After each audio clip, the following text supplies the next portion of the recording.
Hello all, welcome to the course Energy Audit and Management. இந்த வீடியோவில் ஒருவேளை நீங்கள் இந்த தம்ப்நெயிலை பார்த்து வந்தவங்க எங்கள் வீட்டில் எவ்வளோ டன் ஏசி வைக்கணும் அப்படிங்கிற ஒரு ஆர்வத்தில் வந்திருந்தீங்க அப்படின்னா உங்களோட பெனிஃபிட்காக டிஸ்கிரிப்ஷனில் எக்ஸாக்டாக அந்த டைம் நான் மென்ஷன் பண்ணுறேன். நீங்கள் அதை கிளிக் பண்ணி நீங்கள் போய் பார்த்துக்கலாம். மற்றவங்க இந்த வீடியோவை ஸ்கிப் பண்ணாமல் பாருங்கள். ஒரு என்ஜினியரிங் கேல்குலேஷன் ஒரு வீட்டில் கூலிங் கெப்பாசிட்டி எப்படி பண்ணணும் அப்படிங்கிறதுக்கான ஒரு டீட்டெயில்டான டிஸ்கிரிப்ஷன் இந்த வீடியோவில் ஃபுல்லாக இருக்கும். நீங்கள் அதை ஸ்கிப் பண்ணாமல் கண்டினியூஸாக பாருங்கள். இன்றைக்கி வீடியோவில் நம்ம பார்க்க போகிறது ஒரு ஏர் கண்டிஷனிங் சிஸ்டம் உங்கள் வீட்டில் இன்ஸ்டால் பண்ணணும் அப்படின்னா அது எத்தனை டன் யூஸ் பண்ணணும் அப்படிங்கிற மாதிரியான ஒரு சின்ன கேல்குலேஷனுக்கு ஒரு பெரிய லெக்சர் தான் பார்க்க போகிறோம். ஸோ நார்மலாக ஏர் கண்டிஷனிங் சிஸ்டம் அப்படின்னாலே நமக்கு தெரியும், அது வந்து டன்னேஜ் ஆஃப் ரெஃப்ரிஜரேஷன் அப்படின்னு சொல்லுவாங்க, டிஆர் அப்படின்ட்டு சொல்லுவாங்க, இத்தனை டன் அப்படிங்கிற மாதிரி சொல்லுவாங்க. ஸோ அப்படின்னா என்ன, கூலிங் கெப்பாசிட்டினா என்ன, இப்படிங்கிற மாதிரியான கேல்குலேஷன்ஸ் எல்லாமே பார்ப்போம். இன்டர்மீடியேட் அந்த வீடியோவில் ஃபஸ்ட்டு ஒரு 4-5 ஸ்லைட்லேயே உங்களுக்கு அதுக்கான டேட்டாஸ் எல்லாமே வந்துடும். பட் அதுக்கப்புறம் இருக்கிறது எல்லாமே தியரிஸ் பிஹைண்ட் த கேல்குலேஷன், அந்த டேட்டா எப்படி வந்துச்சு அப்படிங்கிறதுக்கான தியரட்டிக்கல் எக்ஸ்ப்ளனேஷன் தான். ஸோ ஒருவேளை உங்களுக்கு அதோட போதும், நார்மலாக இருக்கிறவங்களுக்கு அதோட போதும் அப்படின்னா நீங்கள் அதோட ஸ்கிப் பண்ணிக்கலாம். But for engineering point of view ஒரு ஒரு எக்ஸாமில் ஒரு கொஸ்டின் அட்டன் பண்ணணும், இந்த கண்டென்ட் ரிலேட்டடாக டேட்டா வேணும் அப்படிங்கிறவங்க இந்த ஃபுல் வீடியோவையும் ஸ்கிப் பண்ணாமல் பாருங்கள். இதில் இருக்கக்கூடிய ஒவ்வொரு டேட்டாவும் ரொம்ப ரொம்ப இம்பார்ட்டன்ட். மேபி ஹாஃப் அன் ஹவரில் உங்களுக்கு கூலிங் லோட் கேல்குலேஷன் பார்த்தோன்னா எல்லா டீட்டெயில்ஸும் தெரிஞ்சிடும். ஸோ இப்போ வீடியோக்குள்ளே போகலாம். இந்த வீடியோவில் அகைன் என்ன பார்க்க போகிறோம் அப்படின்னா cooling and heating load calculation, estimation of required cooling and heating capacity of air conditioner. So first cooling கெப்பாசிட்டினா என்ன? Cooling capacity is the measurement of a cooling system and its ability to remove heat from the space. ஒரு particular ஏரியாவிலேருந்து எவ்வளோ amount of ஹீட்டை அந்த cooling சிஸ்டமால் remove பண்ண முடியுமோ அதுதான் cooling capacity அப்படின்னு சொல்லுவாங்க. இதோட யூனிட்ஸ் வந்து வாட்ஸ்லேயும் சொல்லலாம். நார்மலாக இதுக்கு இன்னொரு யூனிட் என்ன அப்படின்னா டன்னேஜ்னு சொல்லுவாங்க. ஸோ டன்னேஜ் அப்படின்னா ரொம்ப சிம்பிளாக சொல்லணும் அப்படின்னா it represents the amount of cooling power a ton of ice would offer over a 24-hour period. ஒரு 24 மணி நேரத்தில் ஒரு டன் ஐஸ், அதாவது ஒரு 1000 கிலோகிராம் ஆஃப் ஐஸ் வந்து எவ்வளோ அமௌண்ட் ஆஃப் கூலிங் கொடுக்கும் அப்படிங்கிறதா வந்து டன்னு சொல்லுவாங்க. ஸோ 1 டன் கெப்பாசிட்டிங்கிறது நார்மலாக அதுக்கு கிலோ வாட்டில் நம்ம நார்மலாக வீட்டில் இருக்கக்கூடிய எல்லா சிஸ்டமே வந்து வாட்ஸில் தான் சொல்லுவோம். ஸோ அப்போ 1 டன் கெப்பாசிட்டிங்கிறது it is around 3.517 kilo watt of power. இதுதான் வந்து கூலிங் கெப்பாசிட்டி அப்படிங்கிறது. இப்போ நம்ம கூலிங் லோட் கேல்குலேஷனில் போகிறதுக்கு என்னென்ன டீட்டெயில்ஸ்லாம் வேணும் அப்படின்னு பார்த்துருவோம். First cooling capacity or heating capacity ஒரு அட்மாஸ்ஃபியர் இல்லை ஒரு ரூமுக்கு நம்ம கேல்குலேட் பண்ணணும் அப்படின்னா இனிஷியலாக indoor condition and outdoor condition தேவை. நம்ம வீட்டுக்குள்ளே எப்படி இருக்குது, வீட்டுக்கு வெளியில் என்ன கண்டிஷன் இருக்குன்னு தெரியணும். அப்புறம் ஸ்பெசிஃபிகேஷன் ஆஃப் பில்டிங், அந்த ரூமோட என்டையர் டைமென்ஷன்ஸும் வேணும். அதாவது எத்தனை மீட்டர் லென்த் இருக்குது, ஹைட் எவ்வளோ இருக்குது, விட்த் எவ்வளோ இருக்குது, இந்த மாதிரி டீட்டெயில்ஸ்லாம் வேணும். Specification of the conditioned space, அதாவது அந்த ஏரியாக்குள்ளே இருக்கக்கூடிய ஆக்குபென்சி உள்ளே எத்தனை பேர் இருக்கிறாங்க, என்ன ஆக்டிவிட்டி நடக்க போகுது. எக்ஸாம்பிளுக்கு இப்போ பெட்ரூமா இல்லை ஹாலா இல்லை எதுவும் ஜிம்மா இல்லை ஆஃபீஸா, இந்த மாதிரி விஷயங்கள் தேவைப்படும். அப்புறம் உள்ளே என்னென்ன அப்ளையன்சஸ் இருக்குது, ஃபேன் இருக்கா இல்லை கம்ப்யூட்டர் சிஸ்டம்ஸ் இருக்கா, இந்த மாதிரி விஷயங்கள் தேவை. அப்புறம் எக்யூப்மெண்ட் யூஸ்ட். அப்புறம் ஃபைனலாக ஸ்பெஷல் ரெக்குயர்மெண்ட்ஸ் ஏதாவது இருக்கா அந்த அப்ளிகேஷனுக்கு அப்படிங்கிற டீட்டெயிலும் தேவைப்படும். இதெல்லாம் தான் வந்து first initial information for calculating the cooling or heating capacity of a system. First இப்போ ஹீட்டிங் வர்சஸ் கூலிங் லோட். இப்போ ஹீட்டிங் லோட் கால்குலேஷன் எப்போ பண்ணணும், கூலிங் லோட் கால்குலேஷன் எப்போ பண்ணணும் அப்படின்ட்டு பார்ப்போம். First heating load calculations are to estimate the heat loss from the building in winter. நார்மலாக winter சீசனில் வந்து எப்போவுமே நமக்கு நம்மளோட ரூமை கூல் பண்ணிகிட்டே தான் இருக்கணுமானா இல்லை, சில டைம் நம்ம ரூமை ஹீட் பண்ண வேண்டியதாக இருக்கும். அது எப்போ இருக்கும்னா நம்ம ரூம்குள்ளே இருக்கக்கூடிய ஹீட் வந்து வின்டர் டைமில் வெளியில் குளிர் அதிகமாக இருந்துச்சுன்னா அந்த ஹீட்டெல்லாம் வெளியில் போயிடும். ஸோ அந்த மாதிரி சுச்சுவேஷனில் நம்ம ரூமை ஹீட் பண்ணுற மாதிரி இருக்கும்.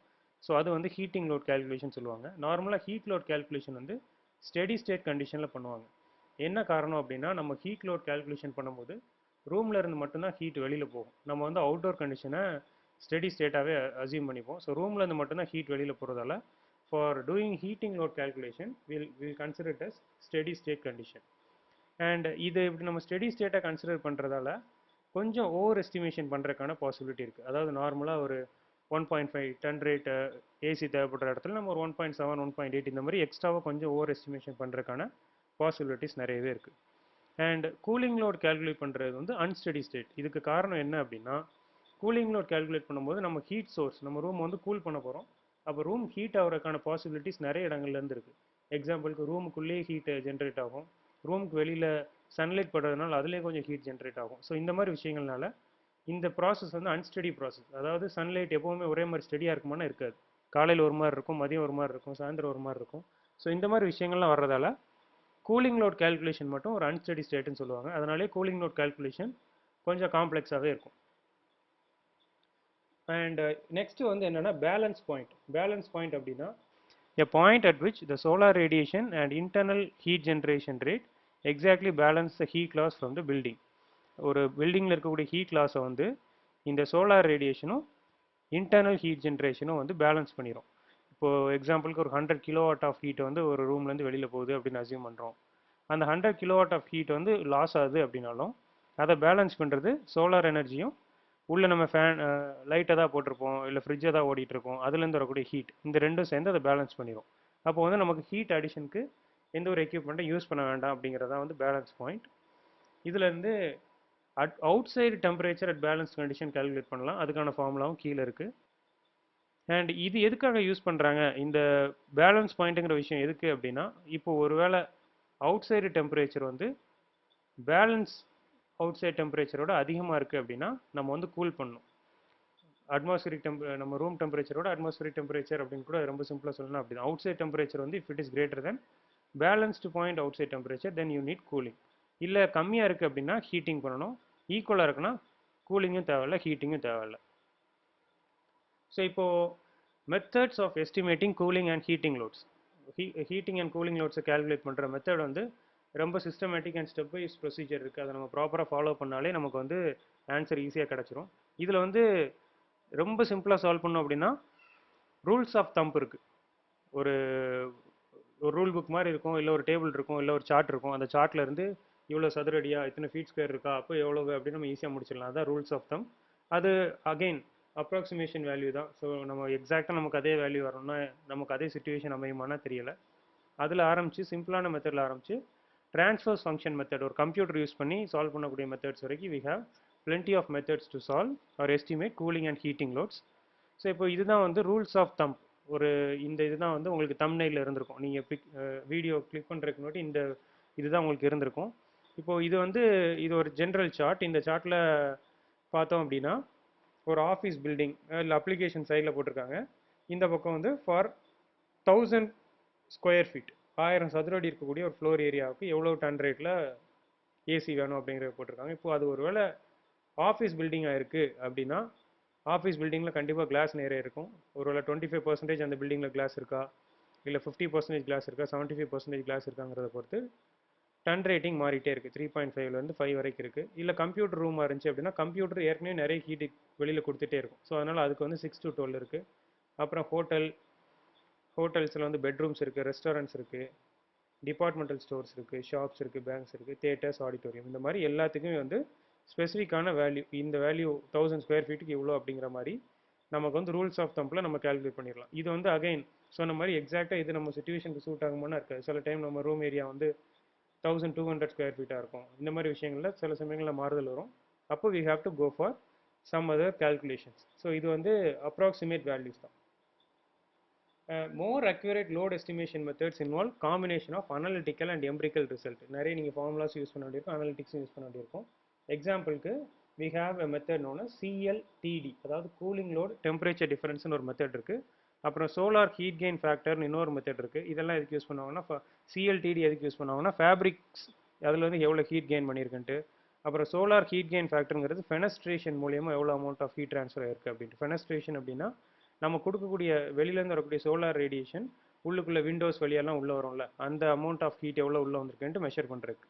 அண்ட் இன்னும் கம்ப்யூட்டர்ஸ் யூஸ் பண்ணி இருக்கக்கூடிய மெத்தட்ஸ் இருக்குது. அதான் நான் சொன்ன மாதிரி ட்ரான்ஸ்ஃபர் ஃபங்க்ஷன் மெத்தட். இந்த ட்ரான்ஸ்ஃபர் ஃபங்க்ஷன் மெத்தட் வந்து இன்னும் கொஞ்சம் காம்ப்ளெக்ஸான மெத்தட் இருக்கும், எக்ஸ்பென்சிவாகவும் இருக்கும். ஏன்னா கம்ப்யூட்டர்ஸ் யூஸ் பண்ணுவோம், அதுக்குன்னு சாஃப்ட்வேர் இன்ஸ்டால் பண்ணணும், அதுக்கு இன்னும் எக்ஸ்பீரியன்ஸ் இருக்கணும். இந்த மாதிரி விஷயங்களாக இருக்கிறதா அது இன்னும் கொஞ்சம் எக்ஸ்பென்சிவான ஒரு மெத்தட். ஸோ இப்போ கூலிங் லோட் கால்குலேஷன் நம்ம இனிஷியலாக பண்ண போகிறோம். First heating load calculation, cooling load கால்குலேஷனில் ஃபஸ்ட்டு கூலிங் லோட் கால்குலேஷன் முடிப்போம். அப்புறம் கூலிங் கெப்பாசிட்டி ஆஃப் காயில், இந்த ரெண்டே ஃபஸ்ட்டு முடிச்சிருவோம். கூலிங் லோட் கால்குலேஷனில் சில அசம்ஷன்ஸ் இருக்குது. ஃபஸ்ட்டு அசம்ஷன் என்ன அப்படின்னா outside condition, atmospheric condition வந்து நம்ம ஒவ்வொரு டைமும் மாறிட்டே இருக்கும் அப்படிங்கிறதால அது எல்லாத்தையும் ஒன்றா எடுத்துகிட்டு இருக்க முடியாது. அதுக்காக என்ன பண்ணுவோம்னா ஒரு ஸ்டாட்டிஸ்டிக்கல் டேட்டா பேஸ் வச்சுருப்பாங்க.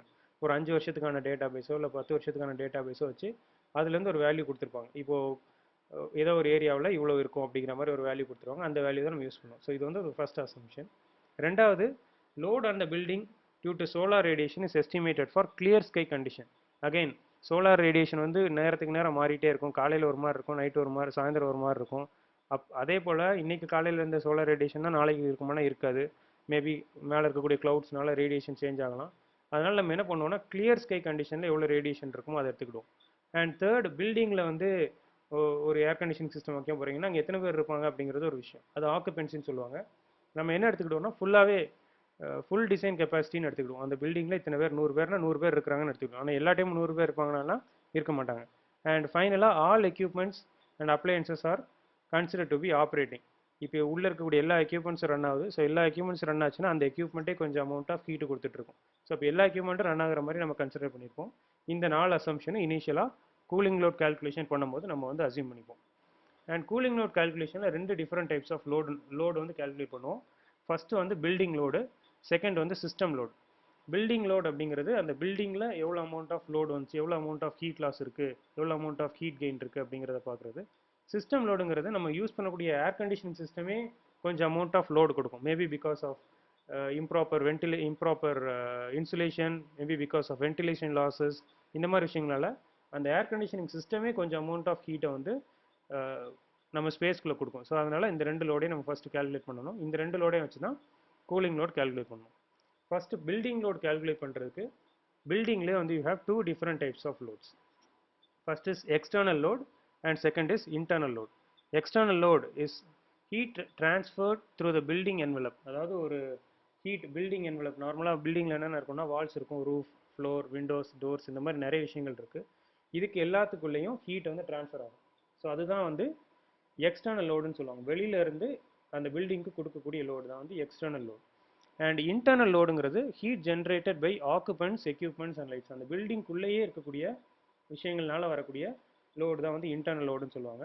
அண்ட் இதில் வந்து சென்சிபிள் ஹீட்டு, அப்புறம் லேட்டன்ட் ஹீட்டுன்னு சொல்லுவாங்க. சென்சிபிள் ஹீட்னா நம்ம டெம்பரேச்சர் ரைஸ் ஆகுறது, ஃபால் ஆகுறத நம்மளால் சென்ஸ் பண்ண முடியும். இதே லேட்டன்ட் ஹீட்டுங்கிறது டெம்பரேச்சர் ரைஸ் ஆகுறது, ஃபால் ஆகாது, அதை நம்மளால் சென்ஸ் பண்ண முடியாது. அதனால தான் சென்சிபிள் அண்ட் லேட்டன்ட் ஹீட்னு சொல்கிறாங்க. இதில் சென்சிபிள் ஹீட் வந்து ஆப்வியஸ்லி இட் வில் அஃபெக்ட் ட்ரைவல் டெம்பரேச்சர். லேட்டன்ட் ஹீட்டுங்கிறது மாய்ஸ்சர் கண்டென்ட், அந்த ஏரியாவுக்குள்ளே இருக்கக்கூடிய மாய்ஸ்சர் கண்டென்ட்டை அஃபெக்ட் பண்ணும். இப்போ பில்டிங்ஸ் அதே சொன்ன மாதிரி maybe classified as externally loaded and internally loaded.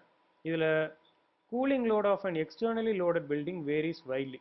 நமக்கு எக்ஸ்டர்னலாக இருக்கக்கூடிய லோட் கண்டிஷன்ஸ் தான் வந்து சேஞ்ச் ஆகிட்டே இருக்கும்.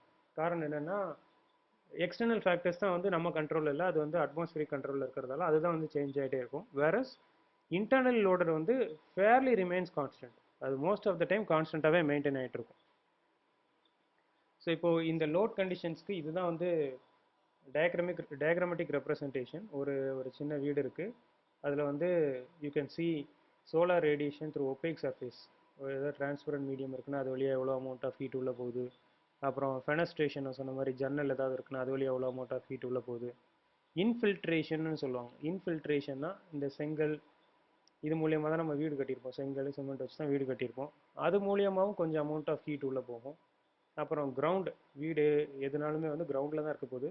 ஈவன் ஃபஸ்ட் ஃப்ளோராக இருந்தாலும் அதுக்குன்னு ஒரு கிரவுண்ட் இருக்கும். அந்த கிரவுண்ட் ஃப்ளோரோட சீலிங் தான் வந்து ஃபஸ்ட் ஃப்ளோரில் இருக்கக்கூடிய பில்டிங்க்கு பேஸ். ஸோ அதனால் அதை வந்து நம்ம அங்கேருந்து கொஞ்சம் அமௌண்ட் ஆஃப் ஹீட் உள்ளே போகும். இதெல்லாம் தாண்டி இன்டர்னல் ஹீட் சோர்ஸஸும் இருக்கும். லைட் இருக்கலாம், இல்லை ஏதாவது ஒரு மைக்ரோவேவ் அவன் இருக்கலாம், இல்லை ஒரு ஸ்டவ் இருக்கலாம். இது எல்லாமே வந்து இன்டர்னல் ஹீட் சோர்ஸஸ். இதுதான் வந்து entire component that constitute the cooling load of a building. ஒரு பில்டிங்கில் இருக்கக்கூடிய கூலிங் லோடை கால்குலேட் பண்ணுறதுக்கு அந்த கூலிங் எதுக்காக தேவை, எவ்வளோ அமௌண்ட் ஆஃப் ஹீட் வந்து அந்த பில்டிங்க்கு வருதுன்னு தெரிகிறதுக்காக இதெல்லாம் வந்து ஹீட் சோர்ஸஸ். இந்த ப்ரெசன்டேஷன் நம்ம பார்க்க போகிறது CLTD மெத்தட். இந்த மெத்தடில் நம்ம எப்படி கூலிங் லோட் கால்குலேஷனை பண்ணலாம் அப்படிங்கிறத பார்க்க போகிறோம். ஸோ அதை கால்குலேட் பண்ணுறதுக்கு ஃபஸ்ட்டு எக்ஸ்டர்னல் லோட்ஸை கால்குலேட் பண்ணணும். எக்ஸ்டர்னல் லோட் சொன்ன மாதிரி ஹீட் ட்ரான்ஸ்ஃபர் த்ரூ ஒப்பேக் சர்ஃபேஸில் இருக்குது, ஹீட் ட்ரான்ஸ்ஃபர் த்ரூ ஃபெனிஸ்ட்ரேஷனில் இருக்குது, heat transfer due to infiltration, and இதை தாண்டி வேறு ஏதாவது மிசலேனியஸ் எக்ஸ்டர்னல் லோட்ஸ் இருக்குன்னா அதுவும் இருக்கும். இந்த 4 விஷயத்தையும் ஃபஸ்ட்டு கால்குலேட் பண்ணுவோம். அது எல்லாத்தையும் மொத்தமாக ஆட் பண்ணோன்னா எக்ஸ்டர்னல் லோட் எவ்வளோன்னு கிடச்சிரும். So first estimation of external load through opaque surface. இப்போ heat transfer through opaque surface மூலிமா ஃபஸ்ட்டு கேல்குலேட் பண்ண போகிறோம். ஒபேக் சர்ஃபேசஸ் அப்படின்னா walls, roof, floor, doors etcetera. இது வந்து sensible heat process, which means நம்மளால் டெம்பரேச்சர் சேஞ்சை சென்ஸ் பண்ண முடியும். அதுக்கான ஃபார்முலா வந்து Q is equal to UA_CLTD. இந்த CLTD வேல்யூ கேல்குலேட் பண்ணுறதுக்கு டேபிள்ஸ் இருக்குது.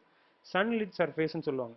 சன்லிட் சர்ஃபேஸ் அப்படின்னா நம்ம சன்லைட் வந்து இலுமினேட் ஆகுது அப்படின்னா அது வந்து டைரெக்டாக இலுமினேட் ஆச்சு அப்படின்னா அது வந்து சன்லிட் சர்ஃபேஸ் அப்படின்னு சொல்லுவாங்க. அண்ட் சன்லிட் சர்ஃபேஸ்க்கு CLTD டேபிள் இருக்கும், அந்த டேபிளை பார்த்து எடுத்துக்கலாம். And for surfaces which are not sunlit or which have negligible thermal mass, ஒருவேளை அந்த சர்ஃபேஸில் வந்து எந்த ஒரு ஹீட் சோர்ஸுமே படலை அப்படிங்கிற மாதிரி ஒரு கண்டிஷன் இருக்குது அப்படின்னா அந்த மாதிரி கண்டிஷனுக்குலாம் வந்து equal to the temperature difference across the wall or roof, அது டெம்பரேச்சர் டிஃப்ரென்ஸே நம்ம வந்து டைரெக்டாக எடுத்துக்கலாம் அப்படின்னு சொல்கிறாங்க. ஸோ இந்த விஷயத்தை வச்சு you can calculate Q opaque. யூங்கிறது நமக்கு தெரியும் ஹீட் ட்ரான்ஸ்ஃபர் கோஎஃபிஷியன்ட், ஏங்கிறது சர்ஃபேஸ் ஏரியா.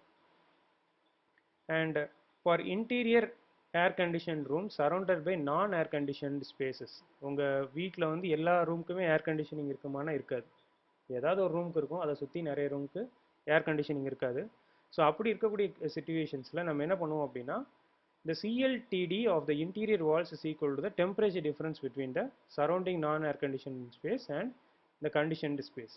அந்த ரூம் டெம்பரேச்சரையும் நம்ம ரூமில் அந்த ஏர் கண்டிஷன்டு ரூமில் இருக்கக்கூடிய டெம்பரேச்சரோட டிஃப்ரென்ஸ் இதை நம்ம CLTDக்கு எடுத்துக்கிறோம்.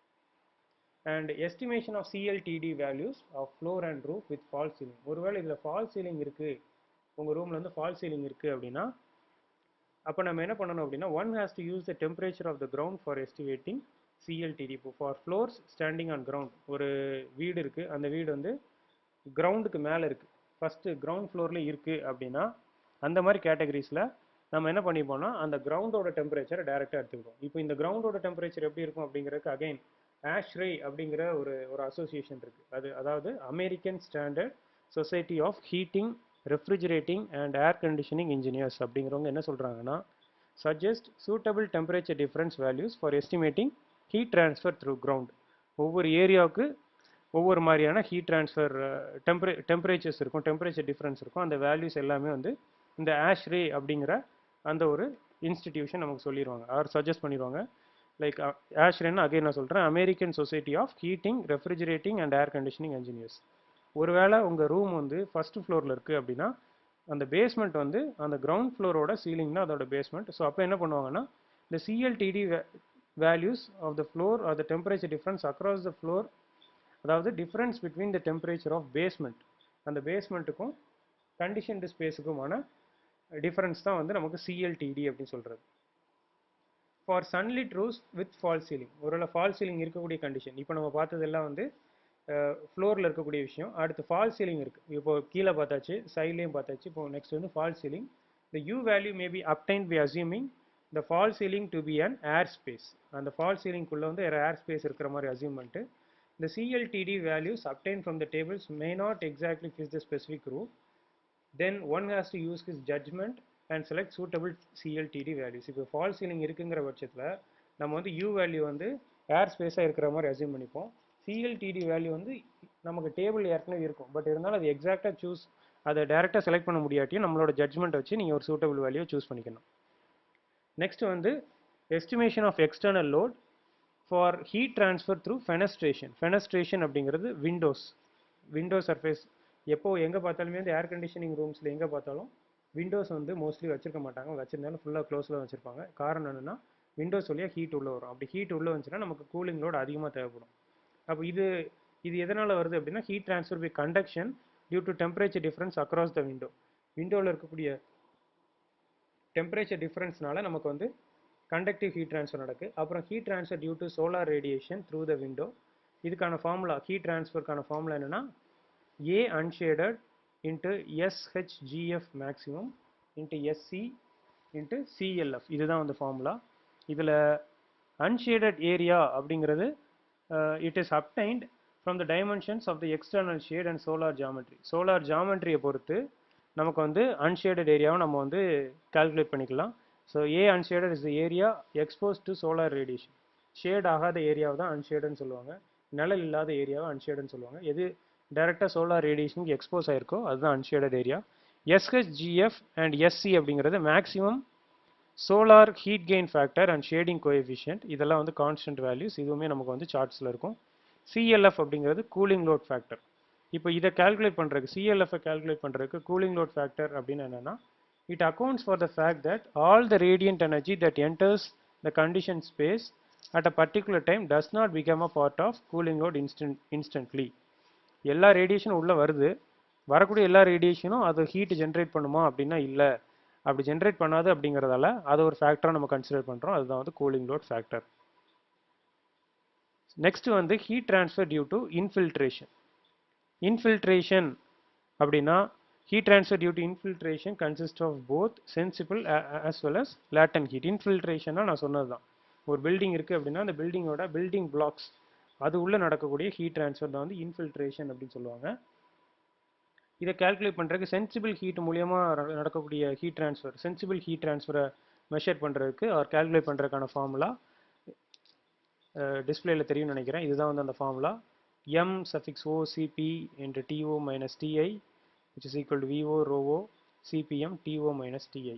இதில் VO அப்படிங்கிறது இன்ஃபில்ட்ரேஷன் ரேட், எவ்வளோ அமௌண்ட் ஆஃப் இன்ஃபில்ட்ரேஷன் நடக்குது மீட்டர் கியூப் per செகண்டில் இருக்குது. அண்ட் ரோ ஓ அண்ட் சிங்கிறது density and specific heat of moist infiltrated air. அப்புறம் TO TIங்கிறது outdoor and indoor dry bulb temperature. இதில் லேட்டன்ட் ஹீட் ட்ரான்ஸ்ஃபரும் நடக்கும், அது கால்குலேட் பண்ணுறதுக்கு அகைன் இன்னொரு ஃபார்முலா இருக்குது. QL infiltration is equal to MO HFG WO minus WI. இதில் HFGங்கிறது latent heat of vaporization of water, WO WIங்கிறது outdoor and indoor humidity ratio. infiltration rate எதை depend பண்ணியிருக்கும் அப்படின்னா tightness of the building that includes walls, windows, doors etc. and prevailing wind speed and direction. இதை பொறுத்து தான் வந்து infiltration இருக்கும். இன்ஃபில்ட்ரேஷன்னா heat transfer ஒரு பில்டிங்குள்ளே நடக்கிறதுக்கான இன்னொரு பாசிபிலிட்டி தான் இன்ஃபில்ட்ரேஷன். இது நடக்கிறதுக்கான காரணம் வந்து பில்டிங் வந்து எவ்வளோ டைட்டாக பேக் ஆகிருக்கு அப்படிங்கிறத பொறுத்து, அப்புறம் விண்டு ஸ்பீடை பொறுத்து. விண்டு ஸ்பீடு அதிகமாக இருக்குது இல்லை கம்மியாக இருக்குது, விண்டு டைரக்ஷன் வேறு டைரக்ஷனில் இருக்குது அப்படின்னாலும் உங்களுக்கு வந்து சேஞ்சஸ் இருக்குது. ஸோ இந்த ஃபில்ட்ரேஷன் ரேட்டை மெஷர் பண்ணுறதுக்கு ரெண்டு மெத்தட் இருக்குது. ஒன்று வந்து ஏர் சேஞ்ச் மெத்தட், இன்னொன்று crack method. Air change method, crack method. So first air change மெத்தடில் இருக்கக்கூடிய ஃபார்முலா இதுதான். அந்த விங்கிற டேர்ம் இன்ஃபில்ட்ரேஷன் ரேட் வந்து மீட்டர் கியூப் per செகண்டில் இருக்குது. ஸோ இந்த இன்ஃபில்ட்ரேஷன் ரேட் V(O)வை கால்குலேட் பண்ணுறதுக்கு ரெண்டு மெத்தட், ஏர் சேஞ்ச் மெத்தட், இன்னொன்று கிராக் மெத்தட். ஏர் சேஞ்ச் மெத்தட்லேருந்து VOவை கால்குலேட் பண்ண இதுதான் ஃபார்முலா. இதில் ACH denotes air changes per hour, விங்கிறது gross volume of the conditioned space. ACHோட வேல்யூ இதுவும் ஒரு கான்ஸ்டன்ட் வேல்யூ தான். இது வந்து it varies from 0.5 for tight and well sealed buildings to 2 for loose and poorly sealed buildings. 0.5லேருந்து 2, ரொம்ப டைட்டாக நீட்டாக சீல் பண்ணி வச்சிருக்கக்கூடிய பில்டிங்கில் 0.5 இருக்கும், ரொம்ப புவராக சீல் பண்ணி வச்சுருக்காங்க ரொம்ப லூஸாக இருக்கக்கூடிய பில்டிங்கில் வந்து 2 இருக்கும். அண்ட் ஃபார் மாடர்ன் பில்டிங்ஸ் இப்போது நிறைய டெக்னாலஜி யூஸ் பண்ணி வரக்கூடிய பில்டிங்ஸில் வந்து ACHோட வேல்யூ வந்து it is equivalent to 0.2. ACH value வந்து குறைஞ்சிட்டே இருக்குது நம்ம பில்டிங்ஸில் நிறைய டெக்னாலஜி இம்ப்ளிமெண்ட் பண்ணுறதால. So depending upon the age and condition of the building and appropriate ACH value can be chosen. பில்டிங்கோட ஏஜை பொறுத்து அதோட கண்டிஷனை பொறுத்து ACH வேல்யூ நம்ம சூஸ் பண்ணிக்க வேண்டியதான். ஸோ ACH வேல்யூ தெரியணும், வால்யூம் தெரிஞ்சிச்சு அப்படின்னா we can calculate infiltration rate. Second method is crack method. இதுக்கான ஃபார்முலா வந்து AC into del P power n, where A is effective leakage area of cracks. பில்டிங்கில் எங்கேயா கிராக் இருந்துச்சுன்னா அந்த வழியாக லீக்கேஜ் இருந்துட்டு இருக்கும், அதுதான் வந்து அந்த ஏரியா எவ்வளோ அதுதான் A. Cங்கிறது flow coefficient which depends on the type of crack and nature of the flow in the crack. And del Pங்கிறது pressure difference outside and inside pressure. இது என்ன காரணம், ப்ரெஷர் டிஃப்ரென்ஸ் மூலியம் தான் மோஸ்ட் ஆஃப் த கேசஸ் நமக்கு வந்து flow நடந்துட்டு இருக்கும். Out side கண்டிஷனுக்கும் inside கண்டிஷனுக்கும் நடுவில் எவ்வளோ ப்ரெஷர் டிஃப்ரென்ஸ் இருக்கோ அதை பொறுத்து தான் ஃப்ளோ இருக்கும், அதனால் ப்ரெஷர் டிஃப்ரென்ஸ் இன்க்ளூட் பண்ணியிருக்காங்க. And small and denotes exponent whose value depends on the nature of flow in the crack. என்னோட வேல்யூ வந்து 0.4 to 1 இந்த ரேஞ்சில் இருக்கும். அண்ட் ப்ரெஷர் டிஃப்ரென்ஸ் எதனாலலாம் வருது அப்படின்னா விண்டுனால வரலாம், ஸ்டேக் எஃபெக்ட்னால வரலாம், இல்லை பில்டிங்கில் இருக்கக்கூடிய ப்ரெஷரைசேஷனால் வரலாம். இந்த 3 ரீசனுக்காக del P வந்து del P wind plus del P stake plus del P BLD இந்த 3 டைப்னால ப்ரெஷர் டிஃப்ரென்ஸ் இருக்குது. அண்ட் ஃபைனலாக மிஸ்செலேனியஸ் எக்ஸ்டர்னல் லோட்ஸ். இதெல்லாம் தாண்டி வேறு என்ன காரணத்தினால எக்ஸ்டர்னல் லோட் கிரியேட் ஆகுது, எதனால் ஹீட் ட்ரான்ஸ்ஃபர் நடக்குது அப்படின்னு பார்த்தா கூலிங் காயில் வந்து பைபாஸ் ஃபேக்டர் அப்படிங்கிற ஒரு பேராமீட்டர் இருக்குது. அந்த பைபாஸ் ஃபேக்டர்னாலையும் நமக்கு வந்து எக்ஸ்டர்னல் லோட் டெவலப் ஆகலாம். அதாவது பைபாஸ் ஃபேக்டர்ங்கிறது something like efficiency of a cooling coil. அந்த கூலிங் காயில் எவ்வளோ அமௌண்ட் ஆஃப் ஏர் படாமல் போகுது அப்படிங்கிறதான் வந்து பைபாஸ் ஃபேக்டர்னு சொல்லுவாங்க. அதிகமாக அந்த வேல்யூ கூட்டிகிட்டே இருக்குது அப்படின்னா கூலிங் காயில் எஃபிஷியண்ட்டாக இல்லைன்னு அர்த்தம். ஸோ பைபாஸ் ஃபேக்டர் வேல்யூ அதிகமாகிட்டே இருக்க நமக்கு கூலிங் காயில் எஃபிஷியண்ட்டாக இல்லைன்னு அர்த்தம். Then some amount of ventilation air directly enters the conditioned space, in which case it becomes a part of building cooling load. ஒருவேளை பைபாஸ் ஃபேக்டரோட வேல்யூ கிரேட்டர் தென் 0 இருக்கிற பட்சத்தில் ventilation air வந்து அந்த கூலிங் காயில் படாமலே கண்டிஷன்டு ஸ்பேஸ்க்குள்ளே வந்துடும். So cooling coil பட்டால் தான் அந்த ஏர் வந்து கூல் ஆகும். ஏர் கூல் ஆனால் தான் நமக்கு வந்து ரூம் கூல் ஆகும். ஸோ அப்படி படாமல் வந்துச்சுன்னா அதுவும் ஒரு ஒரு ஹீட்டை ஜென்ரேட் பண்ணிடுங்கிறதால அது வந்து மிஸ்செலேனியஸ் எக்ஸ்டர்னல் லோடாக கன்சிடர் பண்ணுறாங்க. ஸோ அதை கால்குலேட் பண்ணுறதுக்கு the sensible and latent heat transfer rates due to bypassed ventilation can be calculated by using above equations. முன்னாடி நம்ம பார்த்த அதே ஈக்குவேஷன் யூஸ் பண்ணிக்கலாம். Only thing is that we have to replace VO அந்த infiltration ரேட்டை remove பண்ணிவிட்டு V vent into BPFன்னு போட்டுக்கணும். V ventங்கிறது வென்டிலேஷன் ரேட், பிபிஎஃப்ங்கிறது பைபாஸ் ஃபேக்டர். இந்த ரெண்டையும் நம்ம ரீப்ளேஸ் பண்ணிட்டோம் அப்படின்னா விஓவை V vent into BPF வச்சு ரீப்ளேஸ் பண்ணிட்டோம்னா we can calculate sensible and latent heat transfer rates. And இதெல்லாம் வந்து எக்ஸ்டர்னல் லோட்ஸ். இதுக்கப்புறம் வந்து இன்டர்னல் லோட்ஸ் இருக்குது. ஒரு ரூமுக்குள்ளேயே இருக்கக்கூடிய விஷயங்கள்னால லோடு கிரியேட் ஆகிறது. அது என்னெல்லாம் அப்படின்னா லோட் டியூ டு ஆக்குபென்ட்ஸ், உள்ளே எத்தனை பேர் இருக்கிறாங்களோ அவங்கள பொறுத்து, load due to lighting, internal loads due to equipments and appliances, இதை பொறுத்தும் நமக்கு வந்து இன்டர்னல் லோடு ஜென்ரேட் ஆகுது. So first load due to occupants consist of both sensible as well as latent heat. It depends on the population and activity level. உள்ளே வந்து பாப்புலேஷனை பொறுத்தும் change ஆகும், அந்த பாப்புலேஷன் என்ன ஆக்டிவிட்டி பண்ணிட்டு இருக்காங்களோ அதை பொறுத்தும் சேஞ்ச் ஆகும். So portion of the heat transfer by occupants is in the form of radiation. So first sensible heat வச்சு எப்படி கால்குலேட் பண்ணலாம், ஒரு நார்மலாக ஒரு பர்சன் வந்து சென்சிபிள் ஹீட் ட்ரான்ஸ்ஃபர் எவ்வளோ பண்ணுறாருன்னு பார்த்தா QS occupants equal to number of people into sensible heat gain per person into CLF. இதில் CLFங்கிறது அகைன் ஆஷ்ரே ஹேண்ட் புக்கில் நமக்கு வந்து ரெடியான வேல்யூ இருக்கும், அதை நம்ம பார்த்து போட்டுக்கலாம். ஸோ இப்போ சென்சிபிள் ஹீட் கெயினுக்கு ஒரு சின்ன டேபிள் இருக்குது. இந்த டேபிளில் உங்களுக்கு பார்த்தாலே புரியும். ஒருத்தர் இருக்கிறாரு, அவர் தூங்கிட்டு இருக்கிறாரு அப்படின்னா அவர் தூங்கிட்டு இருக்கும்போது அவரால் அந்த ரூம்குள்ளே எவ்வளோ ஹீட் ப்ரொடியூஸ் ஆகும்னா 70 வாட்ஸ். இல்லை அவர் உட்கார்ந்து அமைதியாக உட்காந்துருக்கிறாருன்னா 100 வாட்ஸ் ப்ரொடியூஸ் ஆகும். நின்றுட்டு இருக்கிறாருன்னா 150 வாட்ஸ். நடந்துட்டு இருக்கிறாரு 3.5 km/h நடந்துட்டு இருக்கிறாருன்னா 305 வாட்ஸ் ப்ரொடியூஸ் ஆகும். இல்லை ஏதோ ஆஃபீஸ் ஒர்க் பார்த்துட்டு இருக்கிறாரு அப்படின்னா 150 வாட்ஸ். ஏதாவது பேசிகிட்டு இருக்கிறாரு இல்லை டீச் பண்ணிட்டு இருக்கிறாரு அப்படின்னா 175. இண்டஸ்ட்ரியல் ஒர்க் எதுவும் பார்க்குறாருன்னா 300 to 600. இந்த மாதிரி we have different heat gain values for a person's activity. இதை வச்சு சென்சிபிள் ஹீட் கெயின் ஃப்ராக்ஷன் நம்ம கால்குலேட் பண்ணிடலாம். இவ்வளோதான் விஷயம். So sensible heat gain fraction தெரிஞ்சிச்சு அப்படின்னா நம்பர் ஆஃப் பீப்புள் எத்தனைன்னு போட்டு CLF வேல்யூ ஆஷ்ரே ஹேண்ட் புக்லேருந்து எடுத்து போட்டால் நமக்கு வந்து அந்த ஆக்குபென்ட்ஸ்னால அந்த ரூமுக்குள்ளே எவ்வளோ அமௌண்ட் ஆஃப் ஹீட்டு ஜென்ரேட் ஆயிருக்குன்னு தெரிஞ்சிடும். And latent heat gain from the occupants calculate பண்ணுறதுக்கு CLF வேல்யூ 1 எடுத்துக்கிடுவாங்க. So number of people into latent heat gain per person. இவ்வளோதான் விஷயம். அண்ட் நெக்ஸ்ட் வந்து லோட் டியூ டு லைட்டிங். நம்ம லைட்ஸ் யூஸ் பண்ணுறதால sensible heat வந்து அந்த ரூம்குள்ளே ப்ரொடியூஸ் ஆகுது. Consist of both radiation and convection. CLF is used to account for the time lag. So cooling லோட கால்குலேட் பண்ணுறதுக்கு சென்சிபிள் ஹீட் மூலியமாக கால்குலேட் பண்ணுறதுக்கான ஃபார்முலா தான் இருக்குது. It is installed wattage into usage factor into ballast factor into CLF. CLF value நம்ம வந்து ஆஷ்ரே hand புக்லேருந்து எடுப்போம். Ballast factor அப்படிங்கிறது வந்து it is 1.25 for fluorescent lights and 1 for incandescent lamps. ஒருவேளை நீங்கள் ஃப்ளோரசன்ட் லைட் யூஸ் பண்ணிங்கன்னா பேலஸ்ட் ஃபேக்டர் 1.25 வச்சுக்கணும். Incandescent lamps use பண்ணுறீங்கன்னா 1 வச்சுக்கணும். யூசேஜ் ஃபேக்டர் அப்படிங்கிறது any install lamps but are not switched on at the time at which the load calculations are performed. ஒருவேளை நீங்கள் load கேல்குலேஷனை பெர்ஃபார்ம் பண்ணும்போது இன்ஸ்டால்டு லைட்ஸ் இருக்குது ஆனால் அதை சுவிட்ச் ஆன் பண்ணாமல் இருந்துச்சுன்னா இந்த யூசேஜ் ஃபேக்டர் நீங்கள் யூஸ் பண்ணிக்கணும். அண்ட் இன்ஸ்டால்டு வாட்டேஜுங்கிறது அந்த இண்டிவிஜுவல் லேம்போட power. And internal loads due to equipments and appliances. இதை தவிர லேம்ப்ஸை தவிர வேறு நிறைய எக்யூப்மெண்ட்ஸ் இருக்கும். அந்த எக்யூப்மெண்ட்ஸ்க்கான இன்டர்னல் லோட் கேல்குலேஷன் தான் இது. It again produces both sensible as well as latent heat. Sensible ஹீட்டை கால்குலேட் பண்ணுறதுக்கான formula installed wattage into usage factor into CLF. இதுக்கான எக்ஸ்ப்ளனேஷன் முந்தின ஸ்லைடில் பார்த்தாச்சு. அண்ட் லேட்டன் ஹீட் கால்குலேட் பண்ணுறதுக்கு installed wattage into latent heat fraction. So typical appliance லோடுக்கான ஒரு சின்ன எக்ஸாம்பிள் கொடுத்துருக்குறாங்க. ஒருவேளை நீங்கள் காஃபி மேக்கர் தான் வச்சுருக்கிறீங்க அப்படின்னா அதோட சென்சிபிள் ஹீட் எவ்வளோ, லேட்டன் ஹீட் எவ்வளோ, அது எவ்வளோ டோட்டல் லோட் ப்ரொடியூஸ் பண்ணணும், டோஸ்டர் இருக்குது, ஃபுட் வார்மர் இருக்குது, இந்த மாதிரி நிறைய எக்யூப்மெண்ட்ஸ் இருக்குது. இப்படி ஒவ்வொரு எக்யூப்மெண்ட்டுக்கும் ஒவ்வொரு டைப் ஆஃப் லோடு வந்து ஜென்ரேட் ஆகிட்டு இருக்கும். ஸோ இந்த ஈக்குவேஷன்ஸ் எல்லாம் வச்சு, முன்னாடி நம்ம பார்த்த ஈக்குவேஷன்ஸ் எல்லாம் வச்சு we can calculate total cooling load அந்த பில்டிங், அந்த பில்டிங்க்கு எவ்வளோ அமௌண்ட் ஆஃப் கூலிங் லோடு வேணும் அப்படிங்கிறத கால்குலேட் பண்ணிடலாம். ஸோ இது பில்டிங் லோடு டோட்டலாக.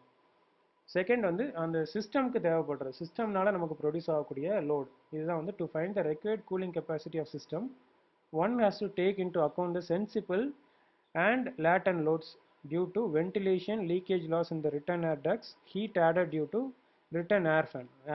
ஃபேன் வச்சுருப்பீங்க, அந்த ஃபேன் ப்ரொடியூஸ் பண்ணக்கூடிய ஹீட்டாக இருக்கலாம், இங்கே லீக்கேஜ் லாஸ் இருக்கும், வென்டிலேஷன் லாஸ் இருக்கும், இது எல்லாத்தையுமே நம்ம கன்சிடர் பண்ணணும். ஸோ பில்டிங் லோட மட்டும் கன்சிடர் பண்ணாமல் அந்த சிஸ்டம்னால ப்ரொடியூஸ் ஆகக்கூடிய ஹீட்டை நம்ம கன்சிடர் பண்ணணும். ஸோ இப்போ அடுத்து வரக்கூடிய ஸ்லைட்ஸில் அதுதான் நம்ம பண்ண போகிறோம்.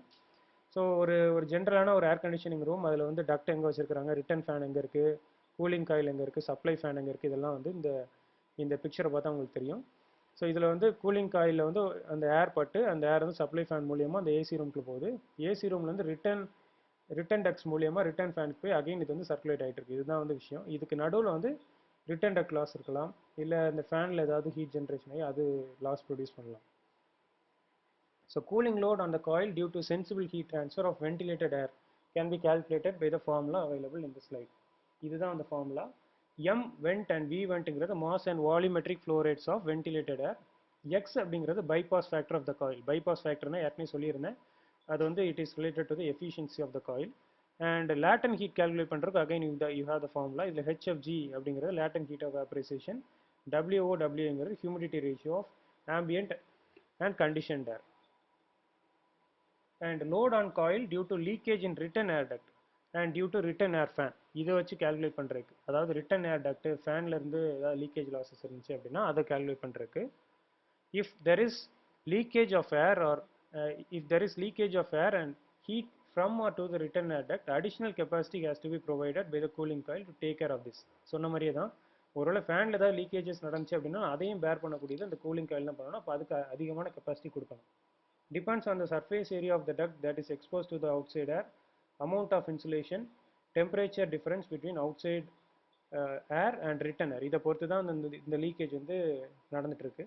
The amount of sensible and latent heat transfer due to air leakage from or to the system depends on effectiveness of the sealing. நீங்கள் உங்களுக்கு சீலிங் எவ்வளோ ப்ராப்பராக கொடுத்துருக்கீங்களோ அவ்வளோக்கு எவ்வளோ இந்த லீக்கேஜ் வந்து அவாய்ட் பண்ணிடலாம். ஒருவேளை சீலிங் இம்ப்ராப்பராக இருந்துச்சுன்னா இந்த லீக்கேஜ் வந்து அதிகமாக இருந்துகிட்டே தான் இருக்கும் அப்படிங்கிறாங்க.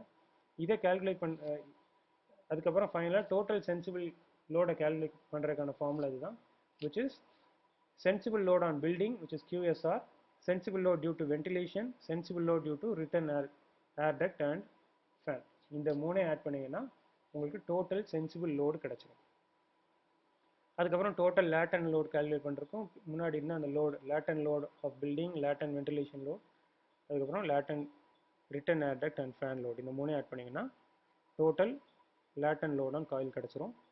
அண்ட் ஃபைனலாக ரெக்வயர்டு கூலிங் கெப்பாசிட்டி கால்குலேட் பண்ணுறதுக்கு QTC, which is the sum of QSC and QLC. QTC calculate பண்ணால் QSCயும் QLCயும் ஆட் பண்ணிட்டீங்கன்னா உங்களுக்கு வந்து ஆன்சர் வந்துடும். ஸோ இப்போ ஹீட்டிங் லோட் கால்குலேஷன், இப்போ நம்ம இது வரைக்கும் பார்த்தது வந்து கூலிங் லோட் கால்குலேஷன், ரொம்பவே பெரிய கால்குலேஷன் தான். கூலிங் லோடுங்கிறது it is completely depending upon the கம்ஃபர்ட்டை பொறுத்து, கம்ஃபர்ட்டுக்காக நம்ம பண்ணுறோம். அது போக ஒரு ஆப்ரேஷன் தியேட்டர்லேருந்து எல்லா பக்கமே வந்து ஏர் கண்டிஷனிங் சிஸ்டம் யூஸ் பண்ணுறாங்க. ஸோ அதுக்காக கூலிங்கிறது ரொம்பவே இம்பார்ட்டண்டான ஒரு விஷயம். ஸோ கூலிங் கெப்பாசிட்டி கால்குலேட் பண்ணியாச்சு. அடுத்து ஹீட்டிங் லோட் கால்குலேஷனுக்கு நம்ம என்ன பண்ணுவோம் அப்படின்னா ஸ்டெடி ஸ்டேட் கண்டிஷன் தான். ஹீட்டிங் லோடுங்கிறது ஃபுல்லாகவே ஸ்டெடி ஸ்டேட் கண்டிஷன் தான் வச்சு தான் ஹீட்டிங் லோடை கால்குலேட் பண்ண போகிறோம். ஸோ அதனால் ஹீட்டிங் லோட் ஸ்டெடி ஸ்டேட் அப்படிங்கிறதால இந்த கால்குலேஷன் வந்து ரொம்பவே சிம்பிளாக முடிஞ்சிடும். One has to estimate only the sensible and latent heat losses from the building walls, roofs, ground, windows, doors due to infiltration and ventilation. நம்ம முன்னாடி பார்த்த அதே விஷயத்தை தான் இங்கேயும் பண்ண போகிறோம். இங்கே என்ன அப்படின்னா அட்மாஸ்பியரிக் கண்டிஷனை நம்ம வந்து விட்டுருவோம், ஃபுல்லாகவே வந்து இண்டோர் கண்டிஷனை மட்டும்தான் பார்ப்போம். Equation similar to those used for cooling load calculation are used with the difference that CLTD values are simply replaced by design temperature difference between conditioned space and outdoors. Heating load calculation எப்படி பண்ணணும் அப்படிங்கிறதுக்கு இன்னும் கொஞ்சம் டீட்டெயிலான analysis இருக்குது. அதை பற்றி maybe ஃபியூச்சரில் இன்னொரு வீடியோவில் நான் வந்து எக்ஸ்பிளைன் பண்ணுறேன். இப்போதைக்கு கூலிங் லோட் கால்குலேஷனுக்கான அண்டர்ஸ்டாண்டிங் இருந்தாலே போதும். அண்ட் இந்த வீடியோவில் உள்ளதான். இதுக்கு அடுத்து இன்னொரு வீடியோ நான் போடுவேன். அதுக்கான லிங்க் வந்து டிஸ்கிரிப்ஷனில் இருக்கும், நீங்கள் அதை பார்த்துக்கலாம். அந்த வீடியோவில் வந்து யூ கேன் எக்ஸ்பெக்ட் ப்ராப்ளம்ஸ். இந்த டிஸ்பிளேல இருக்கக்கூடிய ப்ராப்ளம்க்கான ஆன்சரை நீங்கள் எக்ஸ்பெக்ட் பண்ணலாம். அதை தாண்டி ப்ராப்ளம்ஸ் எப்படி சால்வ் பண்ணலாம், இந்த ஹீட்டிங் லோட் கூலிங் லோட் கால்குலேஷனை வச்சு ப்ராப்ளம்ஸ் எப்படி சால்வ் பண்ணலாம் அப்படிங்கிற விஷயத்தை நம்ம வந்து பார்ப்போம். தேங்க்யூ ஃபார் வாட்சிங் and don't forget to fill the form available in the description. And thank you once again.